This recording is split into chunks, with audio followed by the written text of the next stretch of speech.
And so now I'm going to put tack on and lunge her with tack and side reins.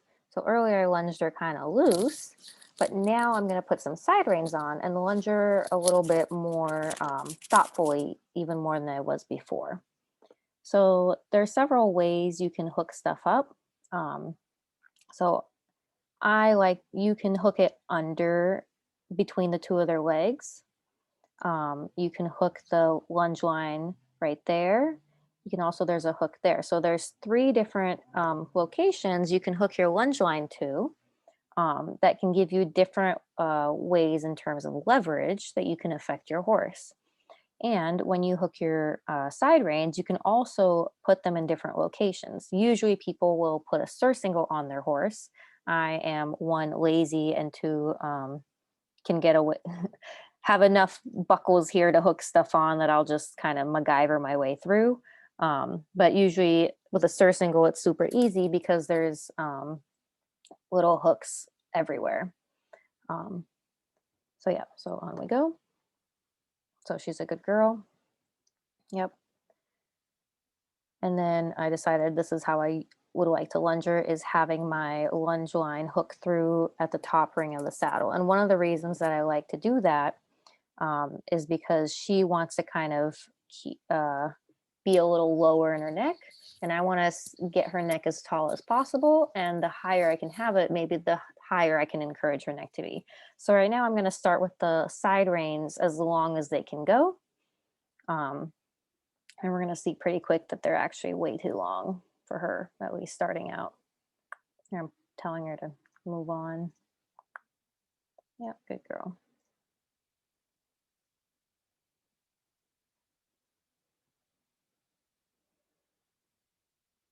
So the reason that we lunge our horses in side reins is we want to encourage a good contact, because the side reins are really steady. They have that little rubber donut, and that rubber donut has a little give, but overall the side reins don't move, right?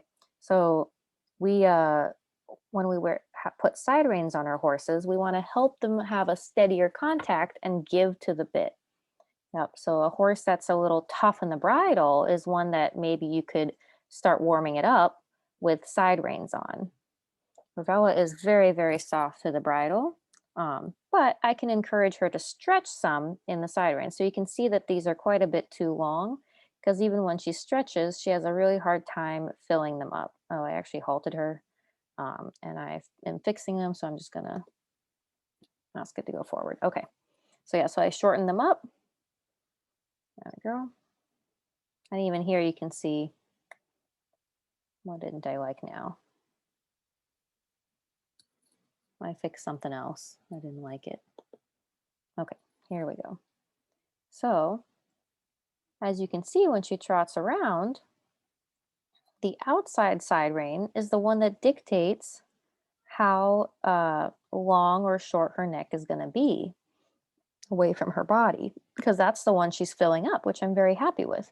So I'm working on her softening to the inside lunge line and side rein and filling up that outside side rein. So one of the things I do is I push her away from me, just like I did when I didn't have tack on. And I really want her to fill up that outside side rein, just like I would want her to fill up the outside rein when I'm riding her, that I want her to move away from my inside leg, which is similar to the whip at her girth, or my whip kind of aiming towards her barrel, and being soft on that inside rein. So that's the same thing I'm trying to encourage her to do here, is to improve my contact under saddle. I want to work on it when I'm lunging. And I'm not just lunging her that she trots and canters around. Here I'm feeling the bit, asking her to push away from me, that she doesn't fall in, that she fills up that outside side rein, and I can work on how long or tall I want her neck to be. And maybe I want her to stretch down a little bit, like there, or maybe I want her to be a little taller. And I'm going to work on this and getting her a little suppler to that inside rein so that she fills up that outside rein. And you can see that she is doing that because currently I have the side reins at the same length. And you can see that that inside one is just flopping in the wind, which is exactly what I want in this case.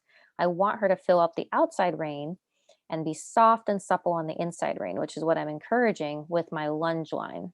And I'm doing that with my hand just like I would when I'm riding. So you can see here when she's trotting, when she goes to the trot, so you can see I cross my whip across my lunge line to ask her to trot. Or did I? At some point I asked her to trot. Sorry, I'm a disaster. Don't even know what I'm doing. Okay, there we go to the trot. And you can see that here I'm asking her to stretch down, whereas before in the canter she was pretty high up, but look how I can make her stretch. Nothing changed. I didn't change the length of the side reins, but it's the way that I'm using my hand and in, touching the bit, I'm encouraging her to stretch. So I can work on how the way that I feel the bit affects where her neck is and how she positions her neck and head. Now I'm going to go the other way.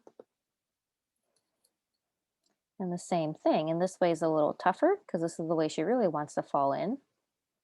And you can see a little bit of her wanting to do that. There, now I want her to fill up that outside rein, and she just wants to go onto the canter, even though I don't. There we go. Good.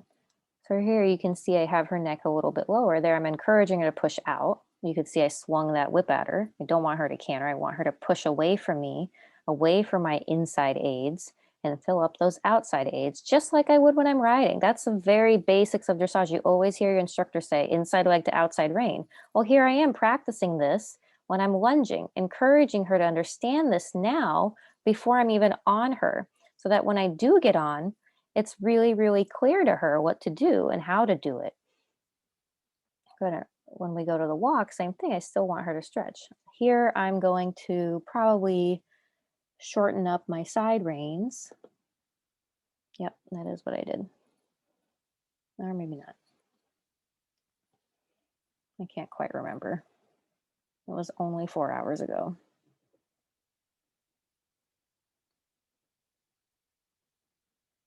And still, I ask her to stretch and push away from me a little bit. Yep, and I'm just working on getting this connection to feel good. Right? I could bring her in on a circle. I could push her out on a circle. It doesn't matter. What I'm really working on is getting her to push away from my inside whip aid, saying, hey, push your barrel out. And then that she fills up that outside rein, and that she can be soft on the inside rein, and that she walks, trots, and canters when I ask her to. So I clearly am right now, again, experimenting with what I like and don't like. So I'm trying to find a way to where I want to place my side reins. Again, this would be much easier if I just put the surcingle on, because there's a lot more options, but I wanted to ride her right after. So I just wanted to put the saddle on.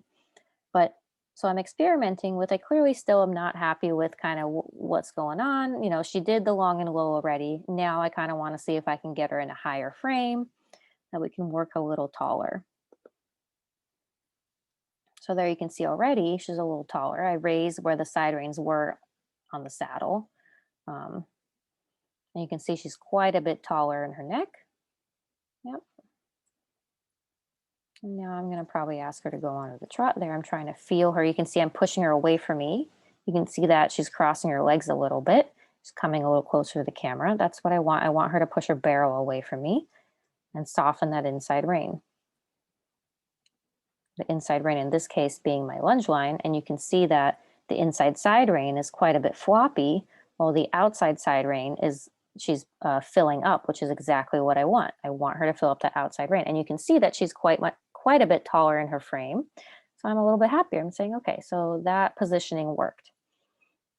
Yep, and even in the canter, and even when I do the transition to the trot, I still want her to push away and not fall in. Good. And in the canter, you can see she was willing to push away from me. Also, the lunge line that I'm using has different colors for different lengths. So that white part of it is a 10-meter circle. Then there's like a brown part that's like a 15-meter, and then the black part at the end is 20 meters. Good. So yeah, so here I have her taller, and now I can put her lower. And again, this is all for me manipulating her mouth, just like I would when I'm riding. There I can make her a lot lower in the neck, The side reins's length never changed, but you can see she's significantly lower in the neck here than she was when we're trotting over here. Look at her neck here as she comes by the camera,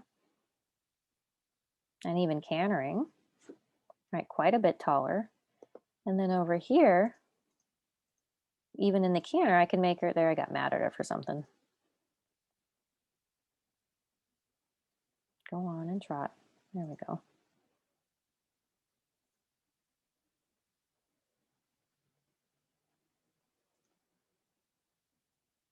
So here I'm trying her to be a little taller still. I have my hand raised saying, hey, stay tall. And now I'm probably going to let her go a little lower. There we go. And now when I manipulate my hand in a way that asks her to stretch down, she does. And again, it's not just because I let go. You can see the contact is still consistent. You can see that the lunge line isn't just floppy on the ground. So that part is really important to practice when you're lunging, even with side reins on. Because when you ride, you know, do you just hold your hands still and they never move? You know, that doesn't sound like something the horse might want to be soft to, but they do have to be able to manipulate the horse's mouth and be able to put the horse's head and neck wherever you want it to go so that the horse can be more supple and relaxed in their body, and you can kind of work different exercises.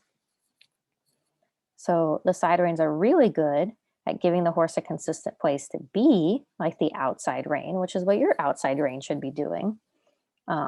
Whereas your inside rein can be helpful in playing with the suppleness of the horse's neck, which is what I'm doing here. And the side rein is just giving her a consistent place to go, right? That no matter what, she can't throw her head up in the air, all that stuff. But because she has a tendency to be really light in the bridle, she wants to curl. So throughout most of this lunging, I work on getting her to stretch out to the bit instead of necessarily being super round.